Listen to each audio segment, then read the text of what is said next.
जय शिवराय. तर मी वैष्णवी आणि आज आम्ही आलो होतो शूट साठी, जे की मी एवढं सुंदर आवरलंय त्यासाठी आम्ही शूटला आलो होतो महादेवाच्या मंदिरात.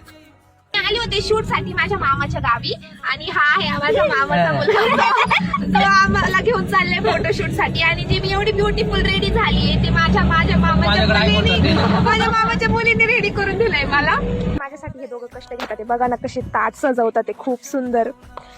ही माझी तर क्युटी किती त्रास घेते माझ्यासाठी. बघा ना, बघा कष्ट याला म्हणते शूट. एका शूट साठी आम्ही एवढे कष्ट घेतो. या शूट साठी खूप कष्ट घेतले. तसंच तुम्ही प्रेम द्या, तुमचं लाईक कमेंट फॉलो खूप महत्वाचं आहे माझ्यासाठी. बघा गाईज कसे फोटो. बघा बघा, जर कोणती मुलगी असेल तर बघा आमच्या पोराला. बघा बघा ना हिच्या जवळ आले तर कशी करून राहील. हात लावू का तुला? हात लावू का? तुला खायला नाही आणलं मी काही. इकडे इकडे मला बघून पळू राहिले. तिला यायचंच नाही माझ्याकडे.